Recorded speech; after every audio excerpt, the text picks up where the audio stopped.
ராமானுஜா, இன்றைய பாடம் மிகவும் சிறப்பு வாய்ந்தது. ஸ்ரீமன் நாராயணனின் நேத்திரங்களின் அழகினை பற்றிய ஒரு சமஸ்கிருத ஸ்லோகத்தை எடுத்து அதிலிருந்து ஒரு பகுதியை விளக்குகிறேன். கவனமாக கேள்.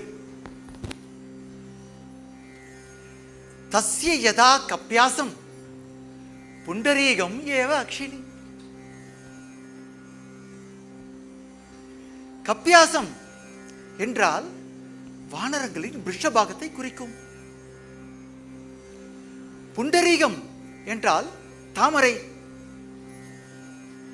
அக்ஷினி என்பது நேத்திரங்கள். இவற்றை இணைத்து வரும் பொழுது வரும் பொருள் நாராயணனின் நேத்திரங்கள் சிவந்த நிறங்களுடன் வானரங்களின் விருஷபாகத்தை ஒத்திருக்கிறது என்று பொருள் வருகிறது. புரிந்ததா? என்ன இது? என்மேல் நீர்த்துளிகள்?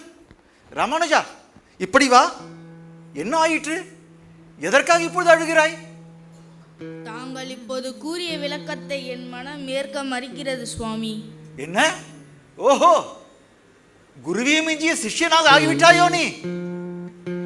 எங்கே உன் விளக்கத்தை கூறு, நான் கேட்கிறேன். தங்களின் கருணையால் தங்களின் ஆசீர்வாதத்துடன் முயற்சிக்கிறேன். குரு கடாட்சம் இருந்தால் எதுவும் சாத்தியமாகும். கம் என்ற சமஸ்கிருத சொல்லுக்கு நீர் என்ற பொருளும் உண்டு. கம் பிபத்தி இதி கபிகி, நீரை குடிப்பது கபிகி, அதாவது சூரியன் என்றும் பொருள் கொள்ளலாம். ஆஷா என்றால் மலர்ந்தது. எனவே கப்யாசம் என்றால் சூரியனால் மலர்ந்தது, அதாவது தாமரை மலர்கள் ஆகும். எனவே புண்டரீகாட்சனான பெருமாளின் கண்கள் சூரியனால் மலர்ந்த தாமரை மலர்கள் போல் அழகாக உள்ளது என்ற விளக்கமே இதற்கு பொருத்தமானதாக இருக்கும் என்பது இந்த அடியனின் கருத்து. ஆஹா, அற்புதம், அருமையான விளக்கம். ராமானுஜா, உன்னை சீடனாக பெற்றது என் பாக்கியம்.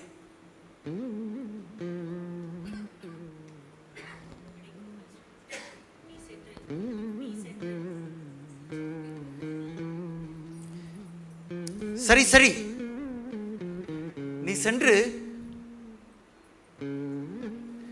உன் காலைக்கடன்களை முடித்துவிட்டு வா. வகுப்பிற்கு நேரமாகிவிட்டது.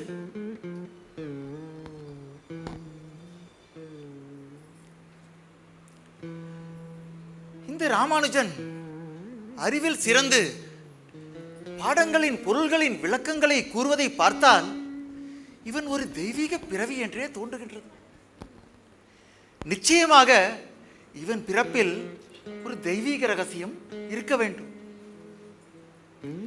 ஆனால் குருவியை மிஞ்சிய சிஷ்யனாக இவன் மாறிவிடக்கூடாது.